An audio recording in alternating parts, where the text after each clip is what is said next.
Are you a woman in the corporate world striving to break barriers, challenge unconscious bias, and lead the way for women in leadership roles globally? If so, this is the podcast for you. Introducing Leading Ladies Who Lunch. The lunch hour is usually the time when colleagues get together for real, honest conversations about work, life, and everything in between. In each episode of Leading Ladies Who Lunch, we'll delve into insightful discussions and share actionable strategies to help you navigate corporate life. Co-hosted by me, Cece George, a leadership development architect and inspirational speaker. I'm thrilled to share my experience and expertise on leadership, mentorship, and organizational intelligence to help you own your career. And me, Rachel Lowndes, CEO and founder, imposter syndrome expert, and mindset coach at Rachel Lowndes Coaching and Consulting. Passionate about helping women conquer imposter syndrome and unleash their inner confidence to get the recognition and promotions they deserve. Jam-packed with insightful conversations, expert advice, and inspiring stories from a diverse group, we'll explore how to overcome obstacles, shatter those glass ceilings, and build unshakable mindsets to unlock your true potential. So whether you're sipping a coffee or enjoying a meal at your desk, tune in for a no-host bar lunchtime chat. Episodes will be dropped every 2 weeks. You can find us on Apple Podcasts, Spotify, or wherever you get your podcasts. And don't forget to hit that subscribe button. Leading Ladies Who Lunch, empowering women, one conversation at a time. Hello, and welcome back to the Leading Ladies Who Lunch podcast. Rachel, it's always so great to catch up with you. Cece, great to see you. I just want to say happy birthday for the weekend. Thank you. A little bit quiet. Well, I did see some late night partying on the old gram. How was your birthday? Thank you. Thank you. It was a great weekend. I went out to dinner with a few girlfriends on Saturday, and those were probably the videos that you saw on Insta. And then I hung out on Sunday and had a really nice dinner with my family. So it looked key. It was just exactly what I needed. Other than that, actually, so we've got a couple updates for you. Mm-hmm. Things have been really great. My son is graduating high school on Sunday, and we have a few family members flying in to celebrate together. So looking forward to that as well. Oh, awesome. What a milestone. Now, you must be so proud of him and yourself for raising a son who's graduated high school and now on his way to college. That's a big thing.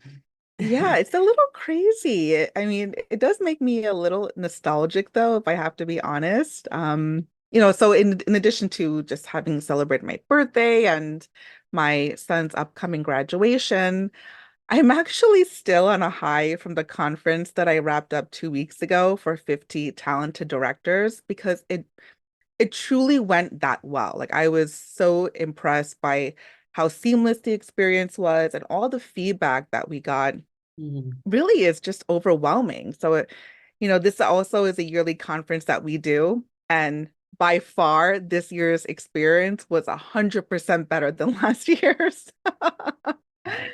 And Yeah. actually, one piece of the curriculum was on being a change leader, which you and I have talked about in the past. Yeah, absolutely. I mean, well, first of all, congratulations, another conference ticked off. And fascinating that, kind of change management has come up for us today because it's something that I'm going through at the moment. And of course, lots of people do go through change management in their lives, in their careers. So yeah, it's good. It's a good topic, I think, for us. I agree. I agree. And I don't know if I told you this, but at Macy's, we actually have a branch of our Talent Center of Expertise, and they're dedicated to helping leaders internally with managing and navigating change. So Wow. this is definitely a muscle that our organization is trying to build with the talent. Mhm. But I also feel like it's important to distinguish change management from change leadership. I Mhm. hear people all the time, and it drives me a little bit mad, often use those two terms interchangeably. And they shouldn't because they're not synonymous. It drives me up the wall. So, for those who are listening, if you aren't familiar, change management is the process that you follow or a change initiative, whereas change leadership is how you lead people through that change. Yes, yes. And the two go hand in hand, but they have different parts to play, you know. Right. Yeah. And listen, everyone experiences change, whether it's personal or professional. We all know this. Change is a constant in our lives, for better or for worse. But how we navigate it will usually determine how successful that change will be and how we come out of it. Mm, And some of the most common life changes would be, for example, moving, getting married, getting divorced, maybe pivoting into a new career, going off to college, like my son is doing, having a child, mhm. maybe taking on a new role at work. I mean, there are so many other examples of change. And I also think it's important to highlight because some people feel like you have to be in an official, quote unquote, leadership role, to have an impact or play a part in leading others through the change process. But that's not the case. Everyone has their own experience with change and can be a change agent or, change champion, no matter what their role is. Exactly. Everyone does have a part, but unless they know what it is that they're doing, it can be very difficult to navigate change. As you say, change Mhm. is a constant for everybody, and whether that's in your personal life or in your career life. Obviously, we're probably going to focus on the career aspect in this episode Yep. today. And that's why in change management, change leadership, there are really key steps that everyone involved in that process needs to understand when they are part of these types of processes, particularly in organizations. I agree with you. So let's jump right in. What's your experience with change management and leadership? Well, I've definitely had lots of experience with change management, that's for sure. In most of my jobs, advertising is one of those Mhm. industries where change is a constant, not just from a technology point of view or an industry point of view, but also companies are always going through some sort of change because they evolve so quickly. But Mhm. for those of us who, might not be familiar with what we're talking about, change management often occurs when a new leader comes on board to a company. So like for example, a CEO or an MD or maybe a new leader takes over a team or a department. Right. Those are definitely a few common changes that can happen in your workplace. I know I've experienced all of those at one point.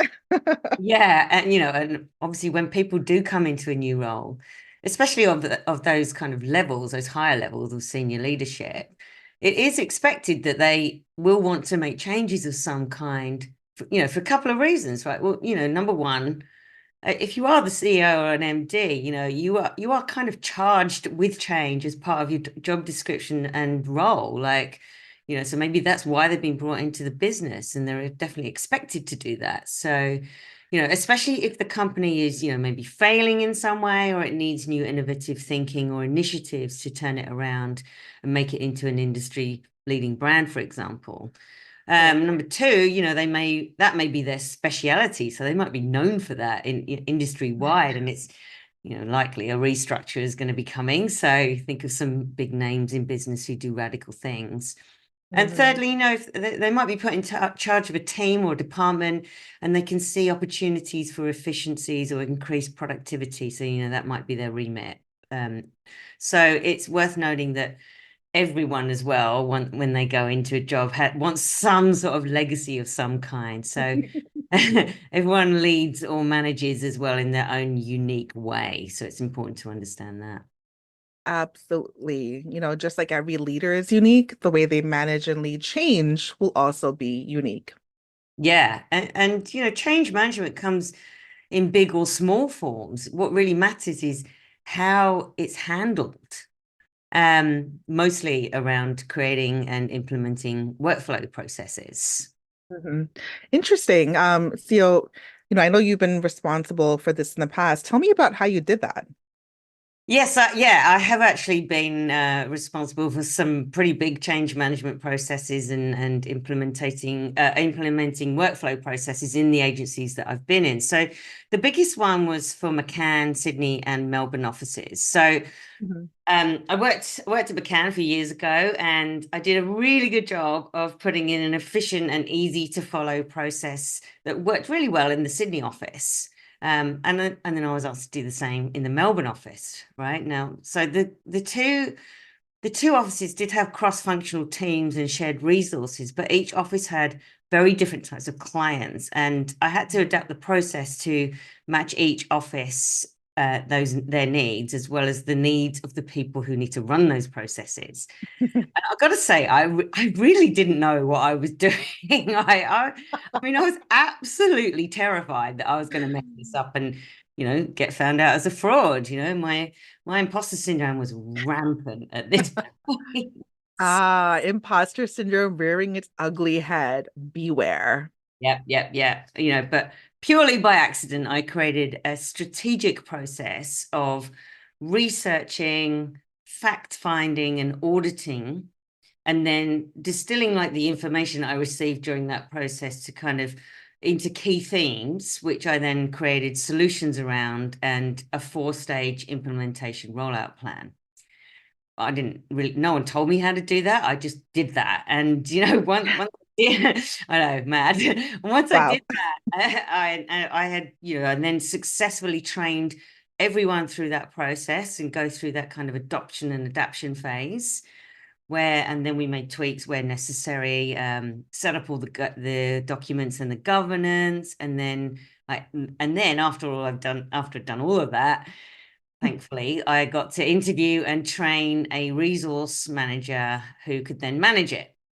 And because I knew exactly who that person needed to be, not only from a skills perspective, but also a personality perspective, that person was a complete success. They stayed in the job for like 5 years and then, Wow. on to their next role. So I'm really proud of myself for that. and, and since then I've done it across 3 other companies. So yeah, it's something to kind of own my achievements there. Amazing. First of all, kudos for following your intuition to be able to follow that process. I think that's amazing. And everything that you just described is in line with the process that I would have guessed that you'd follow. So kudos. You know, I also did have a particular, change leadership role at my former company. And just like you, I think imposter syndrome, even though I wasn't sure what that was at that time, I know it was rampant in my head because I was tasked with leading the education and adoption of a new medical coding system. So I was in charge of getting over 14,000 healthcare providers trained in that new system. Otherwise, the organization could risk losing millions of dollars in insurance reimbursements. I mean, really, no pressure at all. Oh my gosh. Wow, that's huge. I mean, that's really going to cause some sleepless nights, isn't it? For sure. Oh my God. And it did, and to make it more challenging at that point, I had never even heard of change management or leadership before. So I had, as you also experienced, zero experience. And of course, my first encounter with change is something as huge as that. I mean, talk about diving right in. Whew. Yeah, I mean that's really big. That's a big project and probably quite intimidating too, right? Oh my God, it was. I mean, especially working with physicians who are naturally a very intimidating group. I mean, if you don't have an MD or a PhD next to your last name, I feel like in my case, I wasn't even seen. So I knew I had to really step up, and that required that I had to do a lot of digging on what it would take to educate and adopt this new system. Mm. In fact, at the time that I was new to that role, and that's going back to 2012, a few months after I had taken on that specific job, I went to Australia, your neck of the woods, Sydney to be exact. And I was there on vacation with my family. We were visiting my cousins in Sydney. And in my research, I actually discovered that other countries in the world had already adopted this new system. And of course, the US was a little bit late to the party. In fact, I think Australia had adopted it a few years back.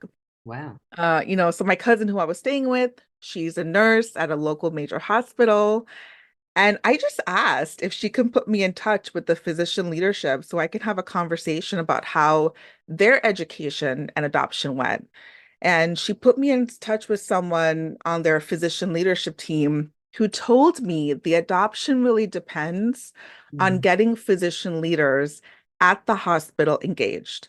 mm. So straight away, I knew I really needed to identify who my change champions or the physician leaders who can rally the others would be. And that was my first learning that a major part of change needs involvement by those champions, people who will believe your vision and advocate that to others. Oh yeah, absolutely. And you know what? Very smart, Cece, that you came here and identified that, you could do some research here and kind of, get the information that you needed and get that really key piece of information for you to then take forward. So, I mean, I hope you got that trip as a tax write-off since you did do some business at the same time. Rachel, I would have loved to, but unfortunately, when I pitched that, my employer wasn't exactly up for the idea. About So your sadly, accountant. What about the IRS? You can do that here. I I should have thought about that at the time, shouldn't I?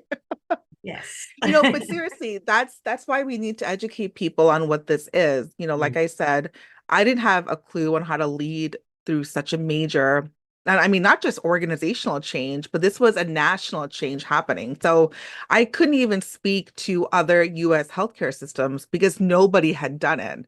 And I think while there is so much that you can read up online about change management, change leadership, I feel like you learn better from those who've actually been through it. Oh yeah, absolutely. And I think knowing how to do change management well is essential because, done badly, it can obliterate your team and company culture in a matter of weeks. I mean, I've definitely seen Mhm. that happen with my own eyes. And, whilst change is difficult for people to deal with, in many cases, when you handle it well, you can navigate through those changes. Personally witnessing change management done badly has probably gave me those intuitive tools to know not what to do, that and take that forward. And what I've really learned is that transparency is absolutely number one, right?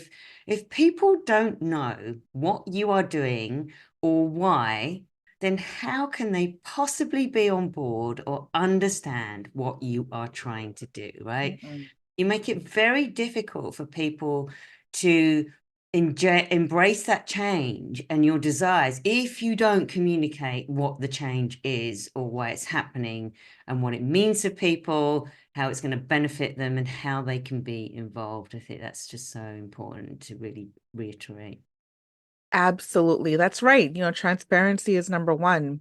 I often wonder if people have information, why don't they just share it? To be honest, I think people equate holding on to information like holding on to power almost, Yeah, yeah. Um, but also, to add on to what you've learned, I've also learned a couple of things, in addition to transparency being number one. You're talking about this kind of on a similar token, but I think you have to believe in the vision for change yourself, Mm, because if you don't, how can you possibly get others to? mhm. It's like if you were selling a product, but you don't believe in its benefits, why would consumers want to buy that product from you? And that's why I spent a lot of time reading up about what that specific change meant to the physician healthcare provider community. Like I said, if it wasn't properly adopted, it meant losing millions of dollars. But the benefit would have been if they adopted that new coding system and were trained in how to document with even greater clarity.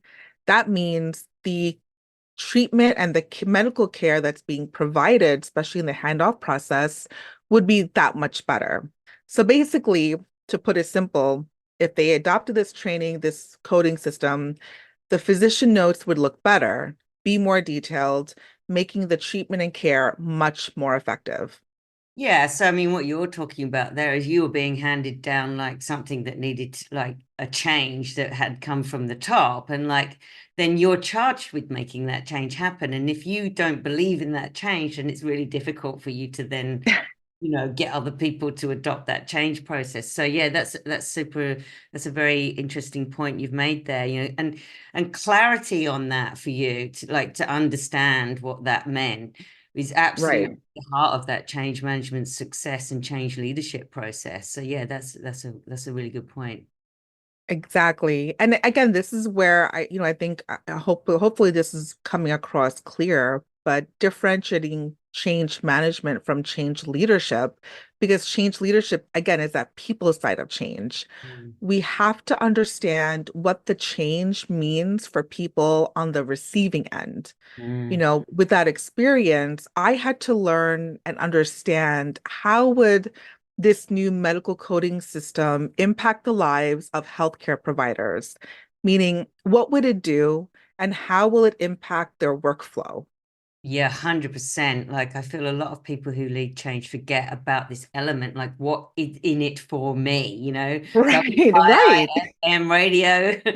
There you go. Plays on repeat. Yeah, the benefit to the person who has to adopt it, because if they don't know, it's change for change's sake, and they need to understand what it means for them, why they would take it Exactly. on. Yeah.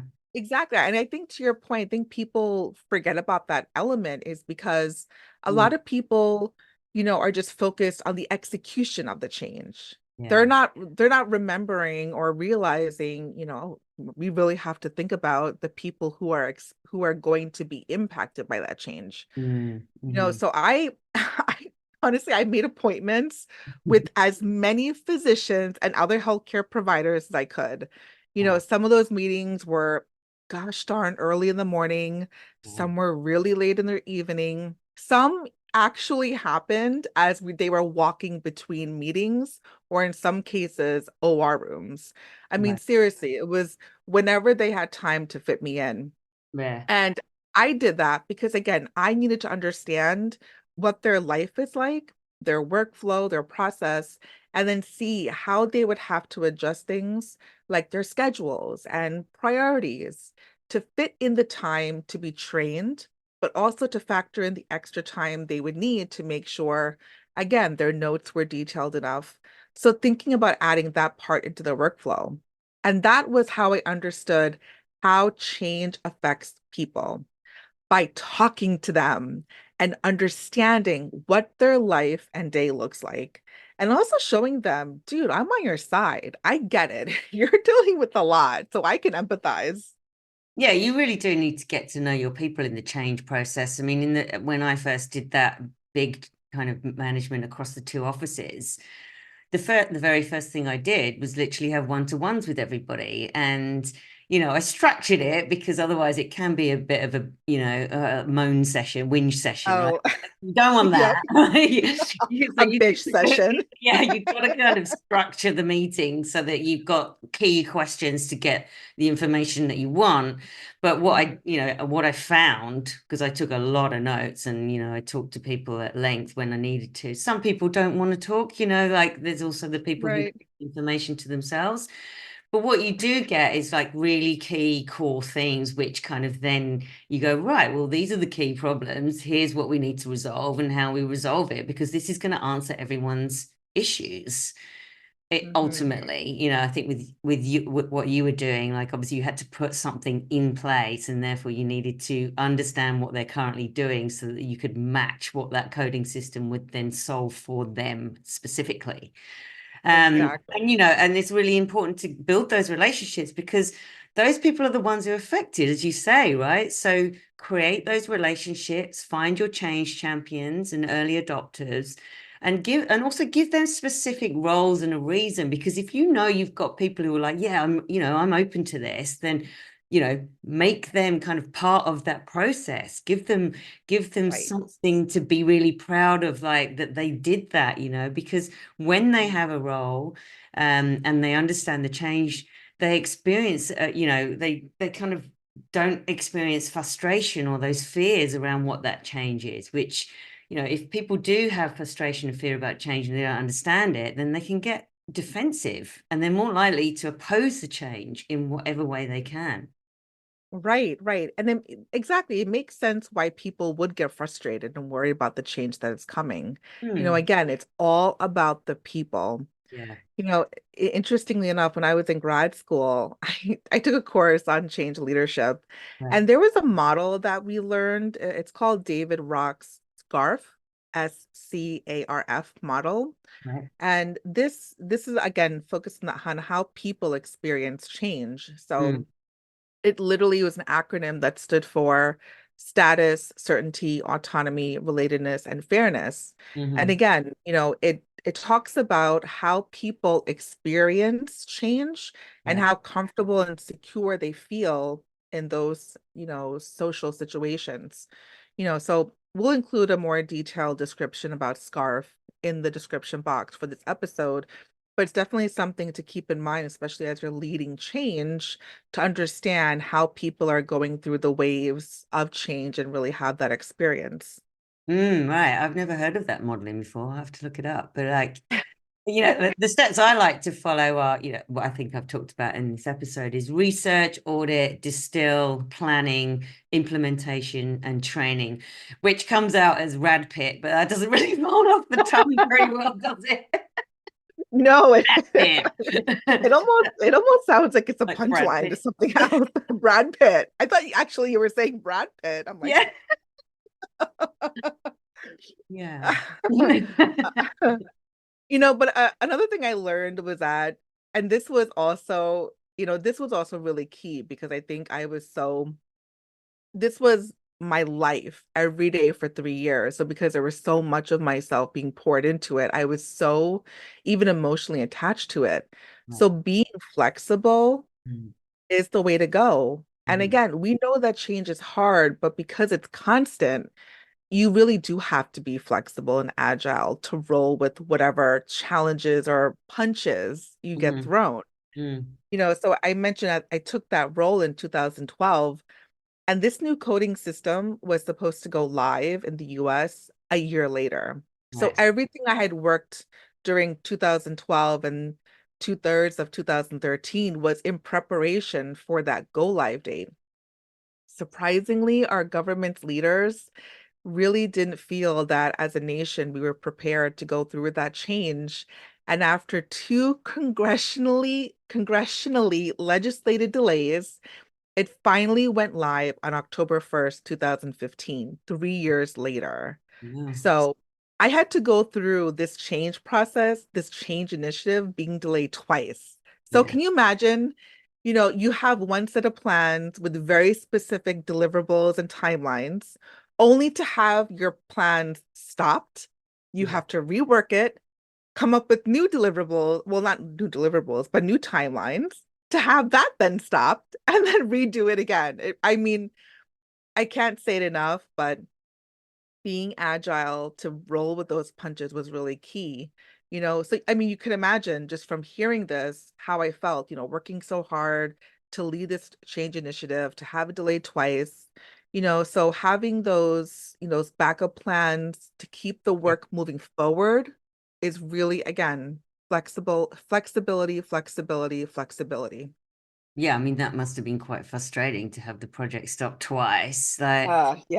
Yeah, and you have to be you have to be agile to adapt to the process, because it always has to be tweaked based on the learnings that you get along each stage of the implementation process. Because I think I read somewhere that someone was talking about implementing big change into their company, and what they did in their specific team was at the end of each phase they had a big kind of group kind of chat about what worked, what didn't, what ideas people had. And one idea that someone came up with was so so good that they threw everything out the window and kind of adapted that, and then there was real success from that. So that's where that kind of agility and adaptability comes in, because we don't have the perfect plan, and sometimes someone comes up with an innovative idea which is like, oh my gosh, that's amazing. So we really have to kind of, as you say, get the learnings, get the reflections along the way, roll with the punches, and kind of work with the people who have to actually work the system and the changes anyway, so that they might have good ideas. Who knows? Absolutely. And of course, again, being able to roll with those punches, being able to move forward in lieu of having delays thrown onto your plate, it's all part of the process. Mm, So having a well-detailed plan through, change management plan was, how I prepared for this massive undertaking. And I actually did all this in Microsoft Project. It was very lengthy, but this was a system that helped me personally stay on track, see mhm. where I can run into potential risks or delays if things weren't followed. It helped me to stay current, and that was also helpful, especially in how I communicated that status and that progress with key stakeholders who Mm, naturally expect that of you. So, yeah. for anyone leading change or going through a change management process, being able to communicate to your leadership, to your key stakeholders, they expect that naturally. So, I think it's really important to, stay organized and have all your details, squared Yeah. away.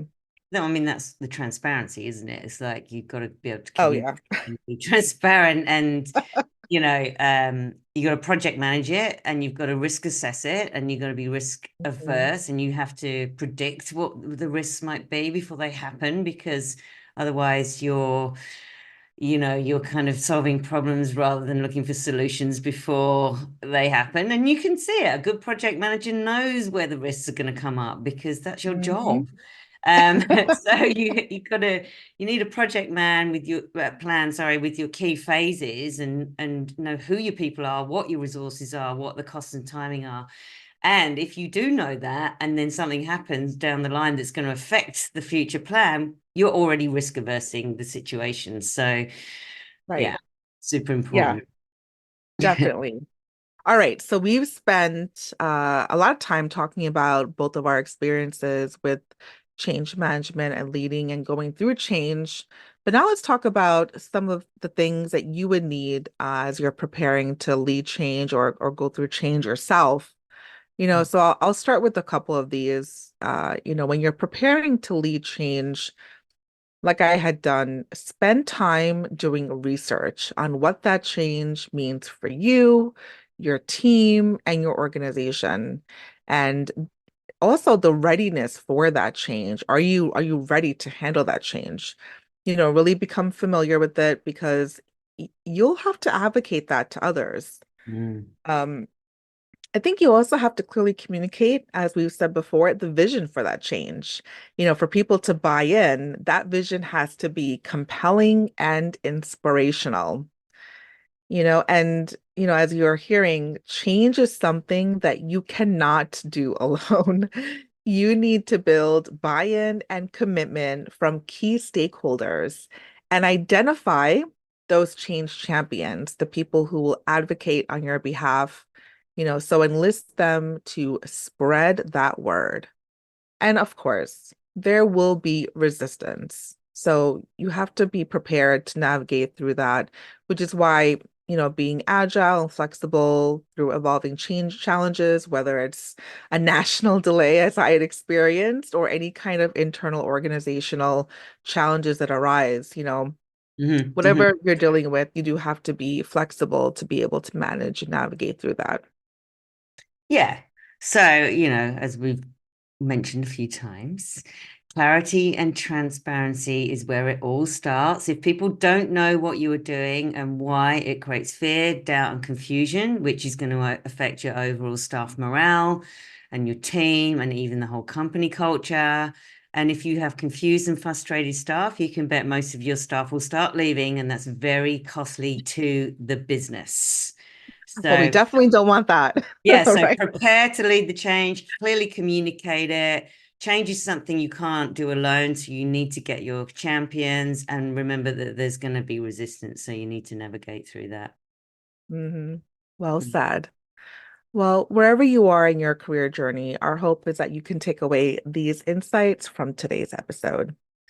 Understand that change is constant, so it's important to be agile and flexible. Also, keep in mind how different people experience change. So, have a look at that SCARF model in the description box for more information.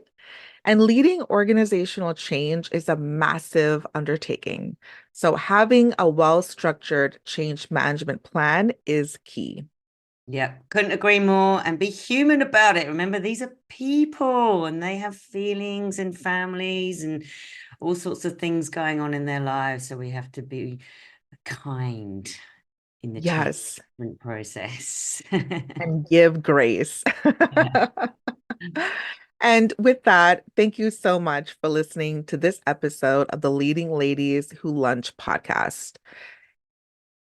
You know, I would add here, if we can leave you with one thought, if as you're going through change or getting prepared to lead change, how might you use some of the experiences that Rachel and I have shared and some of the lessons that we've shared and implement that or incorporate that into your practice? If you like this episode, we would be so grateful if you can share it with your friends and tag us on social media at Leading Ladies Who Lunch. Subscribe to stay up to date with the latest episode and follow us on Instagram at Leading Ladies Who Lunch.